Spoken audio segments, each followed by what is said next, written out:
Welcome to this webinar. This is video marketing in social media, and I'm Neil Wilkins. We'll be using the chat facility as we normally do for this particular webinar. So if you have any questions at all that come to mind as we're going through this presentation, we'll have a little Q&A at the end, and hopefully I'll be able to answer your questions. If not, I will go away, research, and come back to you directly with a link. So feel free to use the chat facility.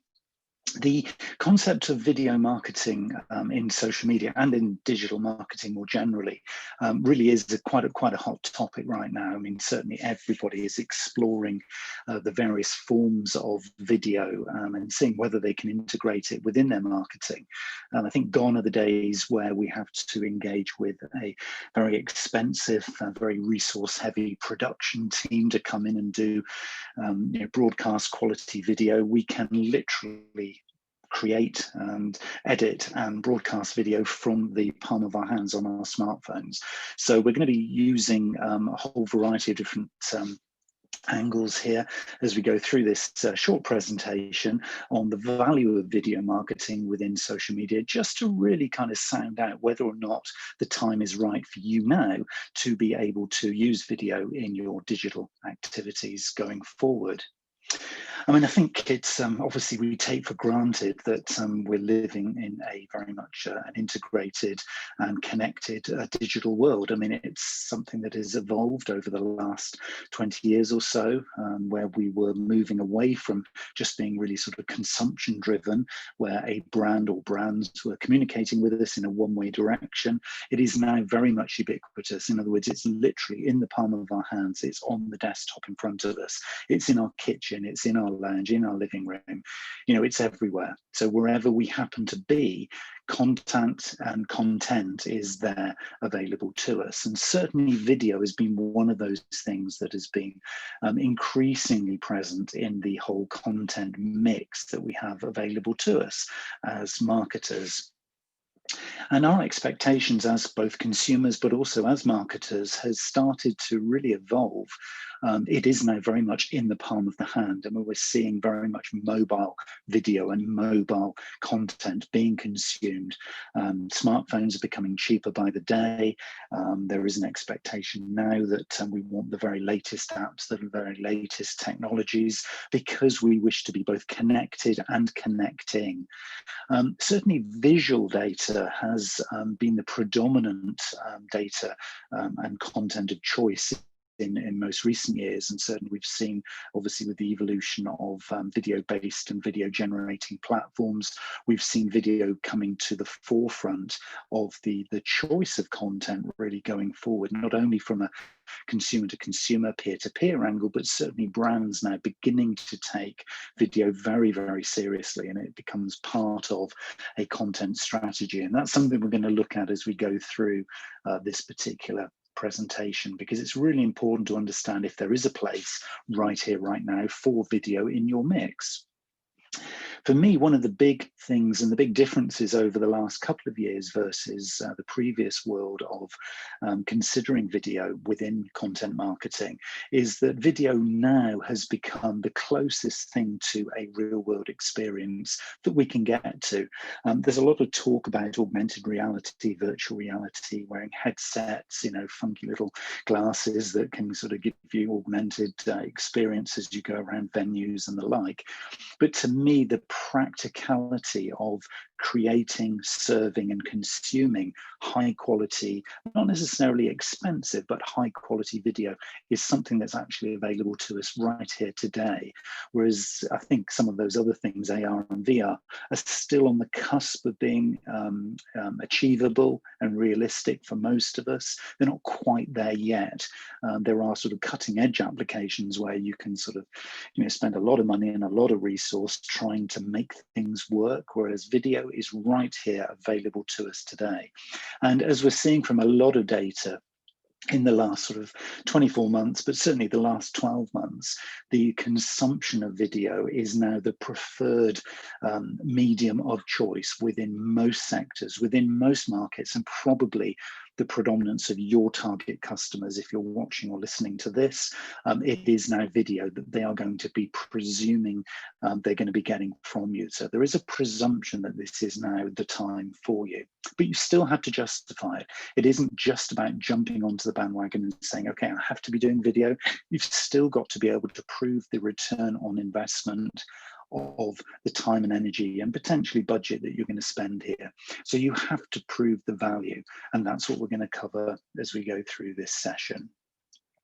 So what we've seen really is an evolution. We've seen, you know, a lot of data, a lot of opportunity coming through here.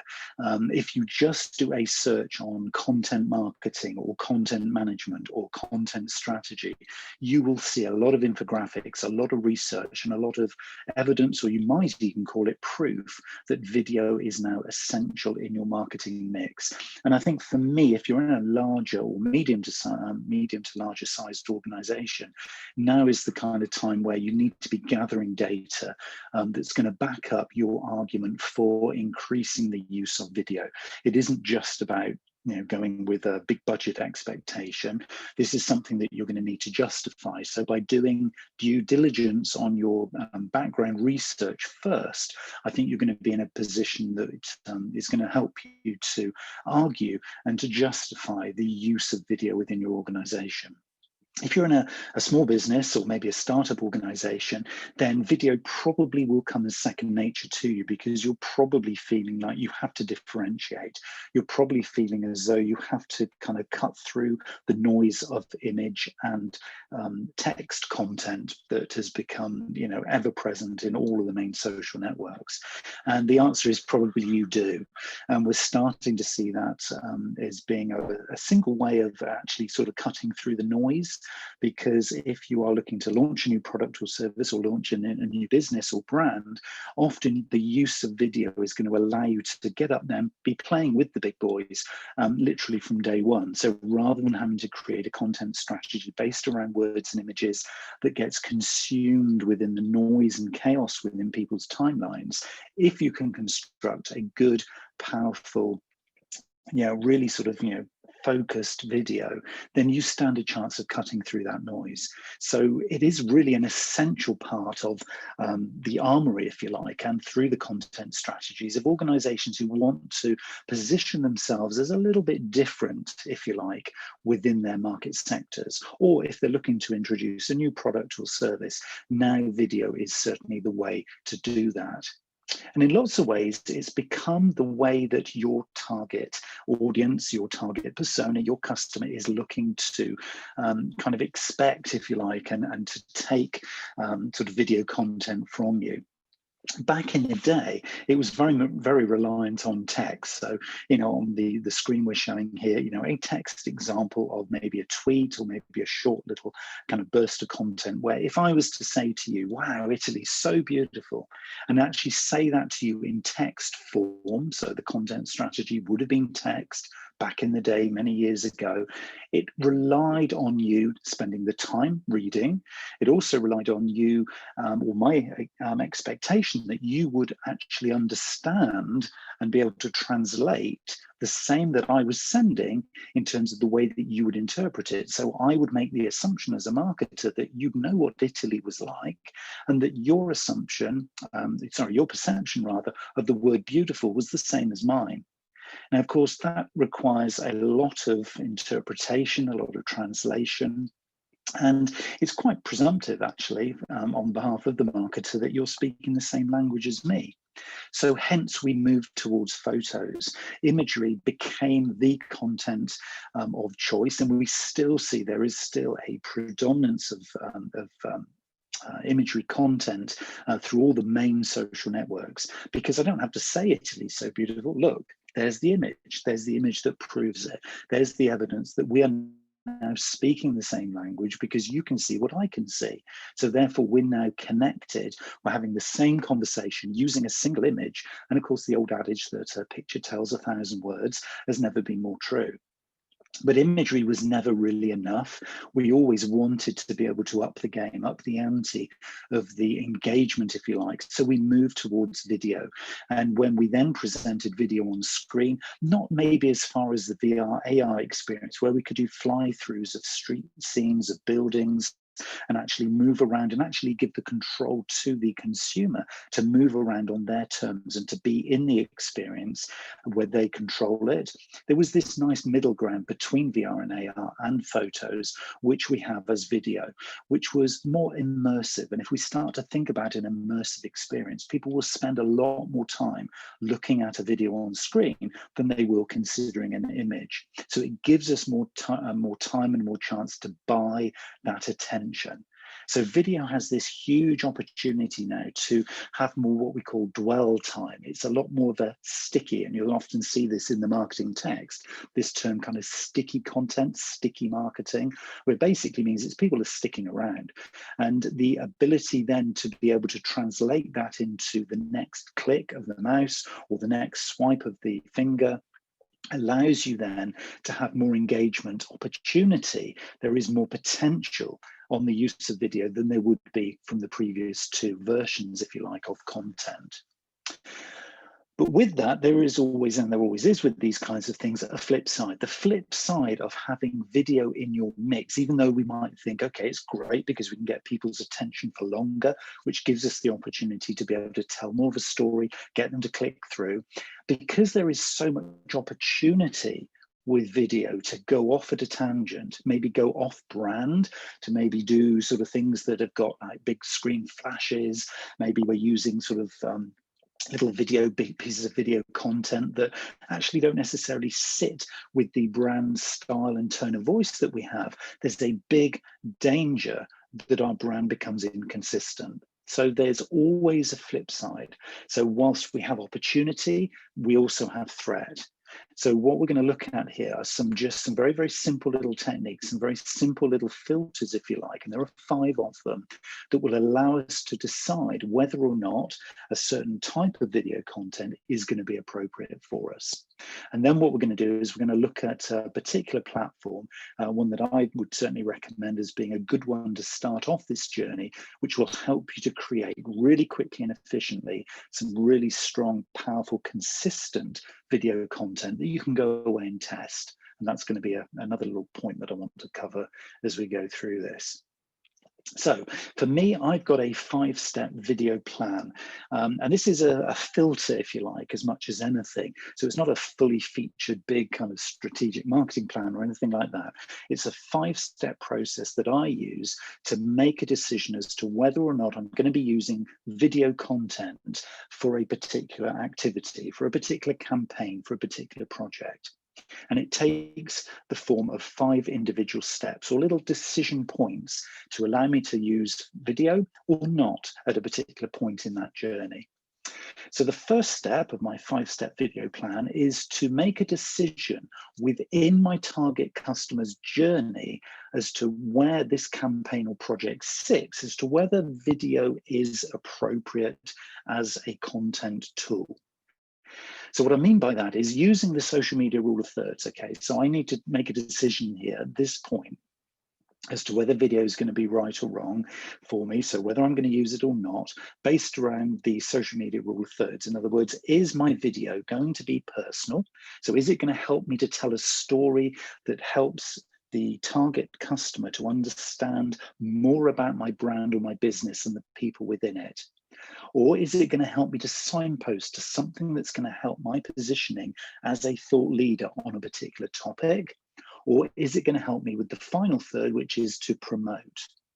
So I need to make a decision as to where in the customer journey. So is it to acquire a new customer? So does video fit here? Is it going to be to help with the conversion? Is video going to help me do that? Or is it going to be to retain an existing customer? Does video have a part to play for that? And if I decide where in the customer journey this video might fit, I've then got to decide out of the rule of thirds whether it's a personal, a point, or a promote. So it's not just a video, it's a video with a job description. It's a video with a very clear purpose. It's got to perform a function. It can't have multiple functions, because if it does, it's going to become confusing. It's going to become generic. It's going to become vague. So I've got to decide, is this a personal video? Is it going to help me to share what we do as a business, help to build on the brand? Is it a point one? So is it going to be part of my thought leadership position and signpost to some good content? Or is it going to be promote? Is it going to help me to sell something? So actively focused selling. So is it personal, point, or promote? So that's the first filter in my decision as to whether or not video is going to be right here. So already I've started to kind of strip out stuff that it isn't going to be. And that's how I'm using these 5 points, is to not necessarily decide what it's going to be, but to help me decide what it's not going to be. So it fine-tunes the job description. Second point, or the second step in my video plan, is to decide whether or not the video is going to be a stock video or a flow video. Now, these are a couple of terms that you'll see when you start to do a bit of a deeper research. If this is familiar to you, you'll know exactly why I'm talking about this. But if this isn't sort of familiar to you, then do a little bit of research on the differences between stock and flow video. It's really useful content. And this does actually apply to audio content, imagery, and also written text as well. Stock video is basically video that is going to have a legacy. It's not time bound. It's going to be a video that is going to be there for in perpetuity. It's going to be part of your legacy. It's going to be there for the long term. So is this video, the task that you're giving this video, is it to be there for the long haul? Or is it going to be flow video? In other words, is it a moment in time? And the nature of the video is that it is quite disposable. Now, you can't have both. It's one or the other. So that's the next decision you need to take. So if you're using this video to launch a product or service, is it going to be that the video content you're going to create is there for a legacy? So you always want it to be there. So you need it to be well search engine optimized. You need it to be, something that's going to have all the tags. It's going to be there because you want it for the long term. Or is this to launch a product or service and it's part of a mix of other content and you just want it to flow through, hit people, get their attention, get them into the journey, and then it's gone? So that's a key decision point. This is a really important step in your video plan, stock or flow video. In other words, do you want this to be there for the long term, or is it okay that it's disposable? Because that will affect the style of video content that you actually create beyond that point. So that's step 2 in your video plan.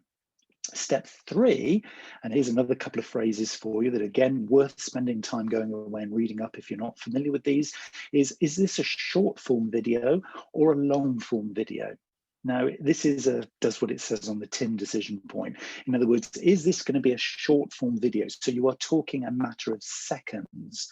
Okay, or is it a long form video where you might be talking a matter of minutes or even longer, depending obviously on the style of job description you're going to give your video? So not only have you decided the purpose of it with the rule of thirds, you've decided whether or not this is something that is meant to have longevity or it's just a disposable piece, which is no less valuable, but it's a decision you're taking. And then you need to decide, is this short form, so a matter of seconds, or is this long form? So it's a much longer piece, so maybe up to 2 or 3 minutes, for example. That could be termed a long form video. Now, of course, if you're doing something like Instagram stories or even LinkedIn stories now, because we have stories on LinkedIn and all the other social networks seem to be accommodating stories, including Twitter now, which is a new addition to the Twitter feed, then short form is the flavor that we're looking at there. Long form typically tends to be something that you might decide to put onto your YouTube channel or to put onto your website as well, okay? So these are kind of decision points, which again gets into your head, starts to narrow down the options that you have available to you. So it's important that at this step 3, you're very clear about what is appropriate for the nature of this particular video. The next one that you need to be deciding, so this is step 4 in your 5-step video plan, is again another set of terminology for you, is, are you going to be using A-roll and B-roll, just A-roll, or just B-roll? Now, what do we mean by A-roll or B-roll? Well, often when you see videos that are, you might term them sort of corporate videos, for example, or maybe trailers if you watch television and you see a trailer for an upcoming program or show, you'll often see what is called B-roll. Now, B-roll is where you have a pre-recorded clips, if you like, that are stitched together to make a bit of a montage that tells a story, over which you might put things like captions or text to actually tell a story and narrate a story. But it's not A-roll. A-roll is much more the lead content, if you like. So it could be the person talking, that's your A-roll. Then interspersed with B-roll, which is a nice sort of context or scene setter. So you might have a lovely fly through of clouds, if you like, as a sort of a warm-up, if you like, and then interject the talking of the person, or maybe the view of the product, and that would be A-roll. So A-roll is very much like the master version, if you like, and B-roll is the kind of the backup video, if you like. And so for a lot of people, they're looking to sort of intersperse those two together. So a mix of A-roll and B-roll can work really, really well. Some people will just create B-roll videos as little kind of backdrops maybe to their cover image, for example, on Facebook. You know, that could just be B-roll, which again, because it's a nice kind of scene setter and context, doesn't actually need to even say anything. It could be that that's the purpose of your video. Or if you're looking to do a video that is all about answering a frequently asked question, for example, you might decide we don't need B-roll at all, it's all A-roll. But it's a decision you need to take within the creation of your video plan for this video. Is it just A-roll? Is it just B-roll? Or am I going to do a mix, which obviously is going to require a little bit of editing, to weave together an A-roll and B-roll to make it look super professional, but to just give a nice kind of all-rounded context. So it's not just quite as harsh and precise as pure A-roll, but it's not soft and woolly like a complete B-roll. So again, another clear decision point that you need to make. So we're starting to build a really clear view here of the sort of style, if you like, of video, and that's really important to sort of continue that through the process. And the final point I would say in the 5-step video plan, when I'm looking to create a video that I'd be looking to do, is to be thinking about split testing or A/B testing of a video option, if you like. So I won't necessarily just have one version of the video. I might create 2 versions of the video, but with one subtle difference between them. And it might be just the title of the video, or it could be the opening sequence. Or it could be the voiceover is different, or it could be that I use maybe a different sort of filter as an overlay just to kind of set the scene or the ambience of the video, or maybe the background music is a slightly different track. So literally just one difference between the 2 options. And then I'll put both of those out into social media, maybe targeting slightly different audiences or maybe slightly different times of the day. And I'll test them and I'll see which one comes back with the better results based around the objectives that my video has. And by doing that, I can continually learn how subtle little differences between the videos that I create, those subtle little differences, the impacts that they make. And it can be very, very subtle. It can be just a single word in a title. It can be the use of certain tags to appeal to the search engines. It can be just a time of day posting, little subtle differences that can make or break the success of your video. If you don't do split testing, you can make an assumption, oh, well, that video didn't work, or oh, video didn't work very well in that social network. And it might not be the case. It might have worked had you just done one thing slightly differently. So we've got to be, when we go into this 5-step video plan, having gone through those 5 video filters, if you like, we've got to be super clear about the objectives and the target and the tasks, or the job description, as I mentioned earlier, that our video is looking to perform. And if we do those 5 filters, we have a video that knows its purpose. It's either point, personal, or promote. We know that it's short or long form. We know that it's going to be A-roll or B-roll or a combination of all of those. We know that it's going to be here for the longevity, or it's going to be a flow video, so it's just going to be disposable. And we know that we're going to test a number of options of this video by just changing one thing. And if we can incorporate all of those into every decision we make, even if it is just a quick little snap video that we want to create for our Instagram story today and tomorrow it's gone, if we just get into the habit of using these 5 steps, we're going to start to take some real control over the style of video that we're creating.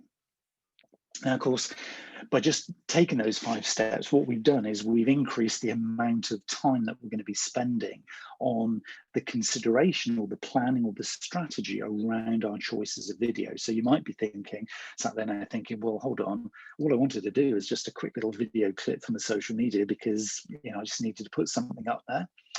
So sometimes that is the case. Sometimes you just want to be putting in fillers. Now, I wouldn't be a huge advocate of fillers because unless you're adding value, probably the answer is don't do it. But if you find that there is a time and a place for doing that, then what you'll probably want to do is to create something very, very quickly and very, very efficiently. So my content platform of choice for creating social media videos is a service called InVideo. It's invideo.io. And the reason I like InVideo is it does very, very simply offer up a series of templates. And I'll talk about templates in a minute. But what it does is it offers the option to create very social network specific video content. It's already pre-configured for the application that I've chosen in that 5-step plan. So for example, if I want to create a Facebook story, and I know that it's Facebook story because that's the purpose and the job description I've given it. So I know that it's flow. I know that it's a short form. I know that it's for a promote because I've got this thing I want to be promoting, say maybe tomorrow. So I want to create a quick Facebook story with that job description in mind. I can literally just click on InVideo's Facebook story and it will come up with a whole series of templates based around that. And if I want to do an Instagram post, Facebook newsfeed, a cover image, a landscape, a this, a that, or the other, they have options for each and every one of these, and they are already pre-configured to fit perfectly into each of those applications. And of course, the idea of going with pre-made templates is that the hard groundwork has already been done. So you don't have to spend the time in an intensive or heavy sort of video editing package because the template is already there and created at the format and at the pixel sort of layout, if you like, that is already set for that particular application. So that's why I'm a big fan of using templated as long as I've been through those 5 steps beforehand. If I haven't done those 5 steps beforehand, I've almost using something like InVideo, I've almost got too many choices and I'm sat there thinking, well, that's pretty, or that looks good, or well, that might make me look good. And then I go off brand and I get very distracted. So what I want to do is go through those 5 steps first to narrow down my options. So then when I arrive at InVideo, others are available, but if it's me, then I'll arrive at InVideo. I've got a very clear search criteria to find what I'm looking for. So I'll know the type of product I'm after. I know the application. I'll know that this is now an example on screen. I know that these are pre-made square Instagram post sort of friendly templates. So I know I'm in the right place. And then I can find something that I can use this pre-made template for to then upload my words, maybe upload my B-roll, maybe do a quick little voiceover because I can then do literally click and drag into the templates to create it for that format and for that form. So this is a step-by-step process, and I want to keep sort of reiterating that this isn't just about, oh, you know, I need to create this great big strategy. You can literally do this on the fly when you need it, when you need to do fillers, as much as you do when you're actually looking to serve, if you like, a campaign or a bigger project where you might have multiple video sets that you're looking to create. But even so, something like InVideo gives you that option to maybe use the base sort of B-roll or maybe the base kind of wording and audio and music, and there are pre-recorded music tracks on here that are license free. So again, lots of this is already set up for you, or you can bring your own into play. The nice thing about it is you can do this at scale. You can do this en masse for each of the social networks very, very quickly and efficiently. The other stuff that you can do in there, and again, this is where, you know, it is very much open to you to kind of figure out how you're going to use this. One of the things that I'm starting to explore, and I'm going to do this personally next year, and it's well worth you sort of thinking about this, is if you're using social media for other purposes, and kind of video is this sort of new consideration for you, and you're thinking, well, we do lots of blogs and they're kind of text blogs, maybe with an image, and we might want to do sort of a voiceover, so get somebody to read the blog and maybe turn that into a podcast.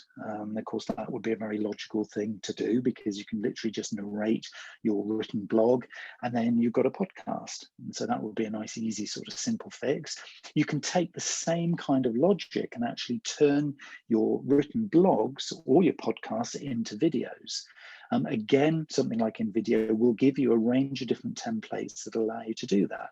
And of course, with something like an approach with BRoll, if you can go and create maybe a folder full of BRoll content, so little little video clips rather, that would actually be part of a storytelling process that you can actually put on as the backdrop for the narration of the story of your blog, then you've got yourself a vlog. So I think when people talk about vlogs and they think about, well, I've got to sit in front of the camera like an influencer does, I've got to be a real entertainer, I've got to be funny, I've got to be engaging, I've got to look great. Actually, that is only one form of vlogging. Another form of vlogging is to create video versions of your written blogs. So you could use BRoll and you could just narrate the story, and you would have a potentially very successful extra media form to put into your mix.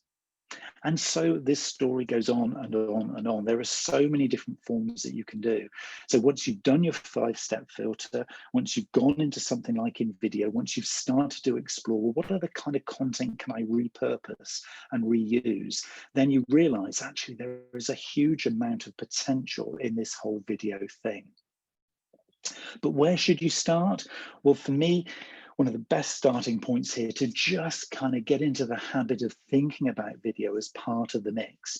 And as we've already seen, it doesn't have to be particularly lengthy, it doesn't have to be particularly hard, but to get into the habit and the form of using video, one of the really nice things is maybe to go and experiment and create an intro or outro. So have your logos, have your brand style guidelines to hand, and go into something like InVideo and have a little play to create maybe a YouTube channel video. So this could be something that will just sit there. It could be, short form, which probably will be if it's going to be a logo intro outro kind of style video. But just go and see how the color, how the flow, how some of the animated graphics and some of the animations kind of works with your logo. Again, with something like InVideo, you can see your logo in the context of a moving background. And a lot of these are preset, and a lot of these you can configure the colors to suit your brand guidelines. So that to me is a really nice little starting point. And I've used the word B-roll quite a few times now. And I think if you wanted then to take that next step beyond creating an intro or outro YouTube channel video, which is just your calling card at the start or the end of a video clip that you're looking to create, is maybe then just go and maybe drop in a little B-roll clip.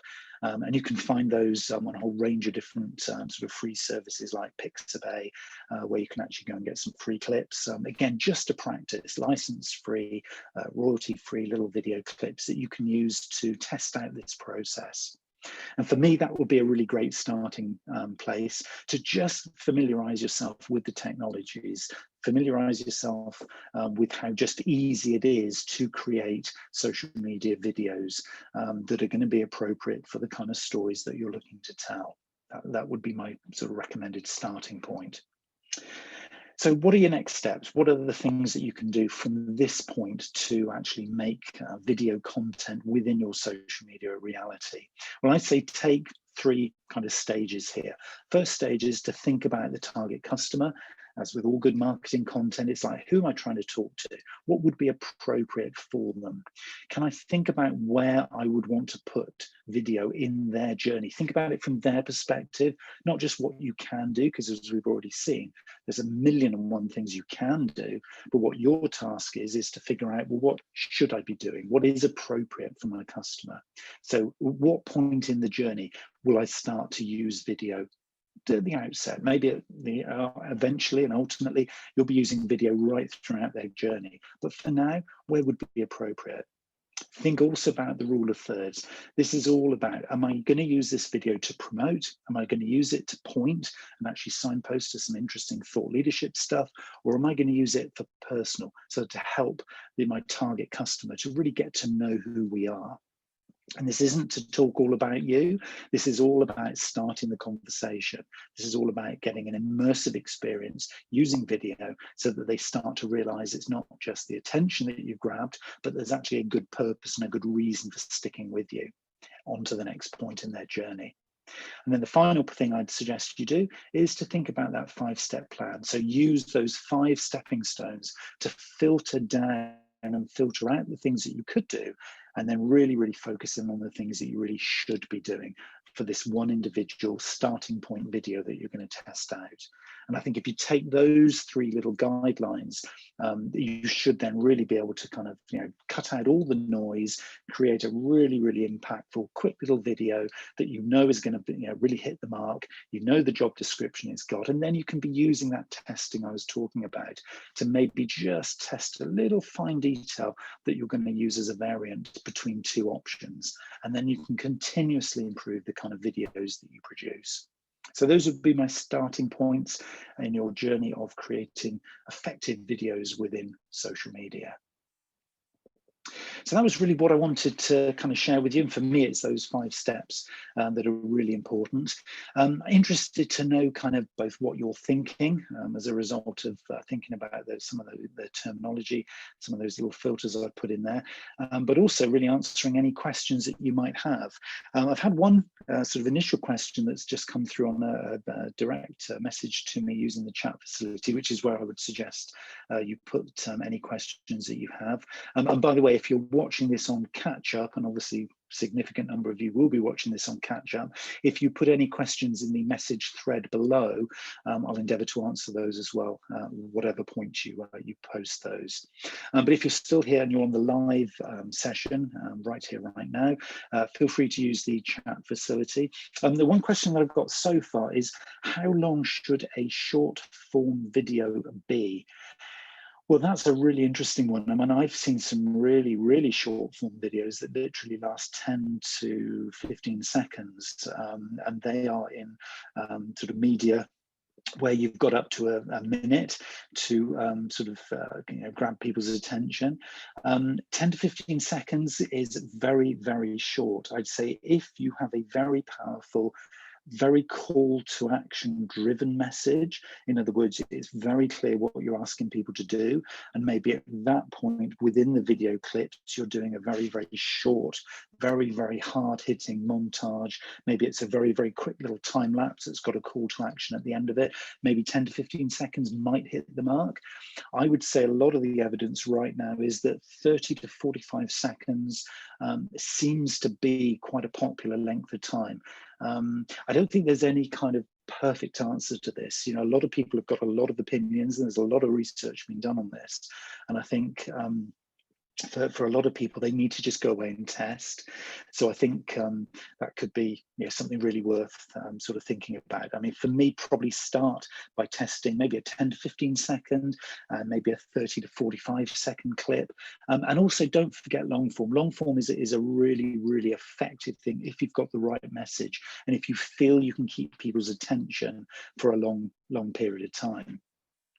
Another question that's just come through here is interesting considering TikTok with this video length. Those are extremely short videos. Do you think our attention span will change with this?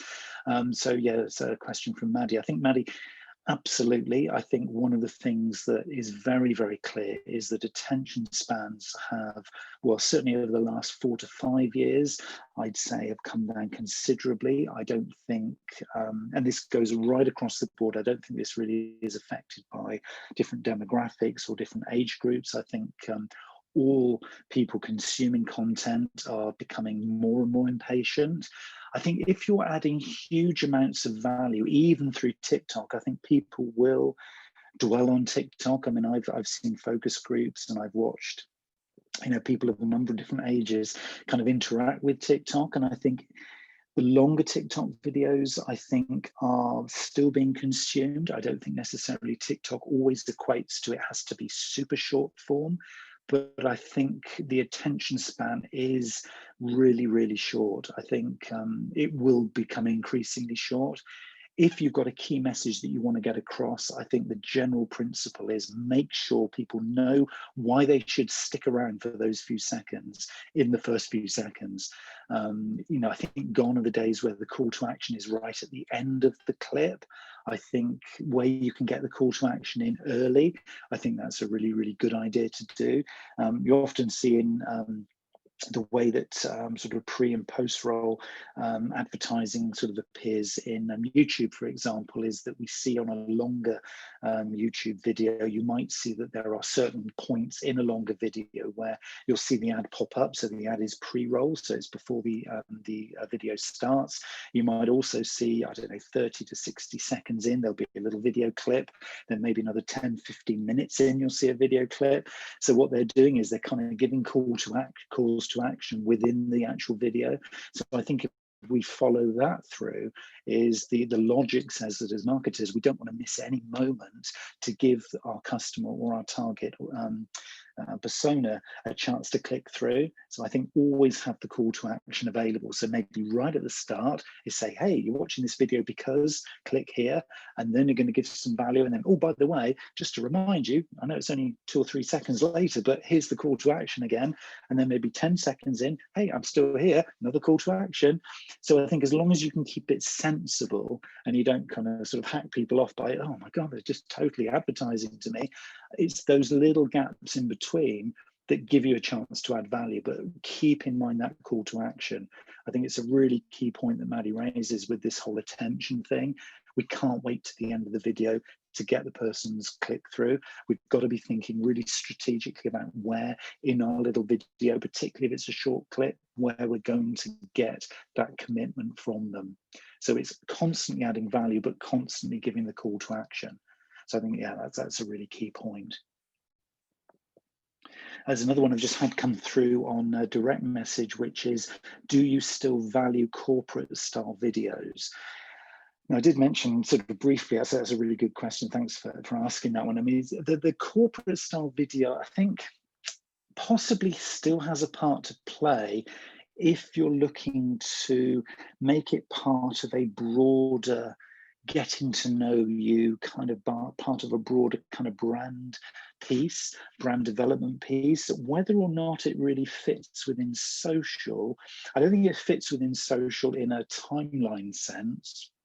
Probably doesn't even fit within a campaign sense, but I think it could be if it's well created and well crafted. I think it could fit as a cover image, for example. I mean, I always come back to what are you using for your Facebook sort of cover image, and obviously we can put video in there. I think a corporate video, probably shortish form corporate video, and that sort of style can actually be a nice kind of backdrop to getting people's sort of engaged and just keeping some attention there. I don't think we always have to be selling, for example, within there. So I think that could, yeah, potentially that could work sort of quite nicely. But I think gone are the days when we're using sort of video almost in a quite sort of pompous way, where we're sort of assuming people will sit for 10 to 15 minutes to watch all about us. I mean, those days are long gone. So I think as long as you've been careful with it, I think, yeah, go for it, explore and try it. But I think, yeah, we think about using it maybe for your, as we said earlier, the YouTube channel sort of first video, or maybe a cover image video. That's probably quite good. Another one that's come through on the Q&A facility here on Zoom is, what are the main things or mistakes to avoid when creating and posting video advertisements? Thanks for that one, Jane. That's a good one. I think the key sort of mistake is to forget the really clear call to action. And I think trying to, and I see a lot of examples of this, where it's either too vague what you want the viewer to do next, and it's kind of, you get lost in the creative and you think, oh, that was a beautiful piece of creative, or oh, I love that video, or it was so funny, or it was really good. And then they've moved on and then you've lost their attention and it's like, oh, what happened next? It's all about call to action. It really is. And I come back to the customer journey point here, is that if you're just creating videos for just creating videos sense, then I think you've kind of missed the point of the video. The video is a lovely way and a lovely mechanism for getting and keeping people's attention, even though, as we've said, it's quite short attention span. I think the key thing here is, though, what do you want them to do next? Where do you want them to go next in the journey? Is it to click the discount coupon? Is it to come to your website? Is it to sign up for something? Is it to whatever, but I think you've got to make that really, really super clear. So if you're creating a video for an advertisement rather than for a Facebook or Instagram or Twitter timeline purpose, so more kind of organic social content, if you're looking to do paid video advertising, I think the key thing here is to making sure that you are very, very clear in terms of that call to action, because ultimately that's the job description that I was talking about before. That's the job description of the ad. If your manager gave you a task of go and do this particular task and didn't actually give you the purpose of the task or give you an actual way that that task was going to be measured, you do the task and you think, well, I'm not quite sure if that was good enough. I think it was okay. So don't treat your videos in the same way. Make sure the video understands what you want it to do, so that it can then come back to you and say, hey, I did this, or, I did this, but it could have been better next time, so that you're kind of working hand in hand with it is probably the key thing there. And because we're talking about advertisements, and I'm really pleased, Jane, that you actually sort of asked this thing about advertisements, because it's really important to think as well about the target audience here in terms of the appropriateness, but also the targeting of the video ad.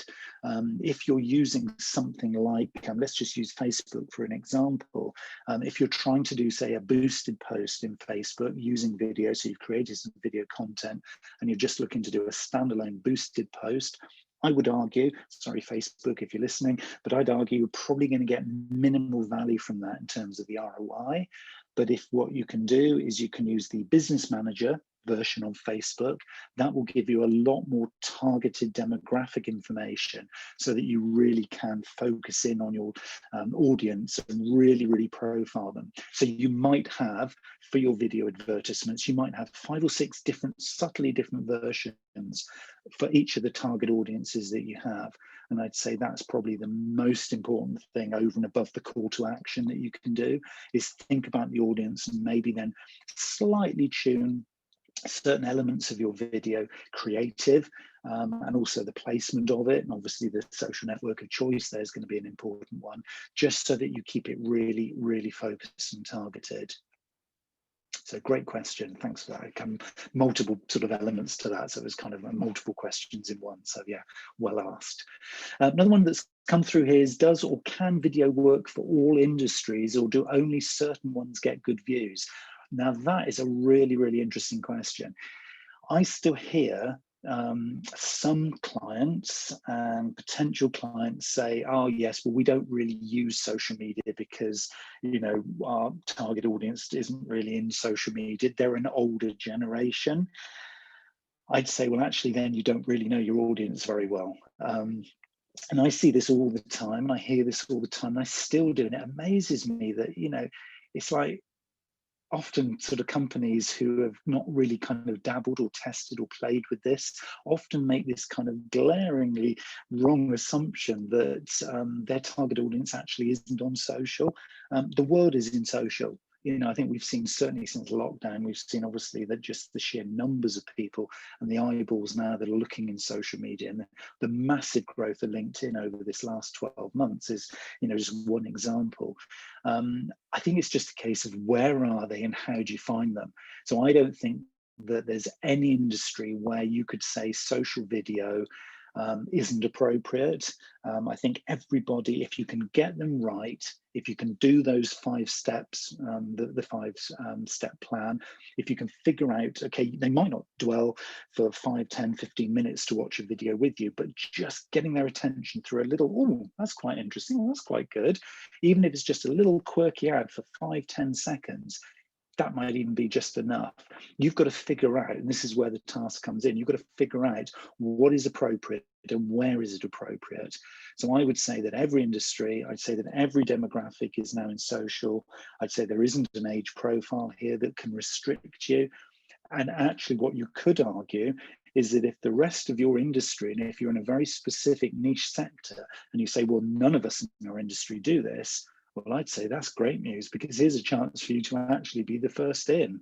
Here's a chance for you to not have all the noise that most of us face.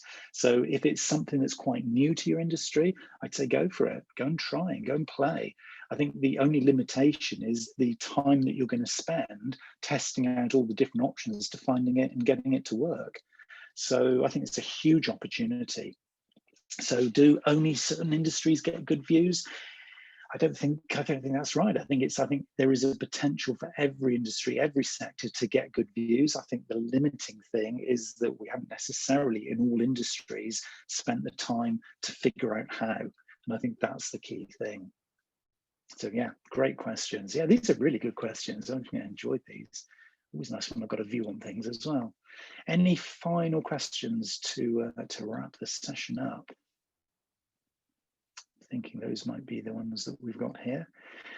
And I think those probably were the ones. So if you do get any other questions that you think of, obviously if you go through the 5-step plan, or again, if you're watching this on catch up and you've had a chance to test out that 5-step plan, you've got any other questions that kind of spring to mind as a result of that, then do put them into the message thread below, and we will endeavour to answer those, or I can point you in the right direction. Hopefully somebody does know if I don't. So thanks ever so much for those questions. They were really, really good ones. And hopefully you found this useful. It'll be interesting to hear your feedback as you go through that 5-step plan and as you start to test out the use of video. Hopefully you'll get some really interesting results. If you don't hit the mark first time, try it again and again and again, because at some point you will start to see some value. I don't think I've ever met anybody who hasn't really stuck with it and not found something to it, but do remember the target audience and do remember the call to action. I think those are the 2 key things that have come through from this as being the most important things to keeping your choices of video really, really precise. So hopefully you found that useful, and I look forward to catching up with you again on a video call, another webinar like this again very, very soon. Thanks for attending, and I look forward to speaking to you again very soon.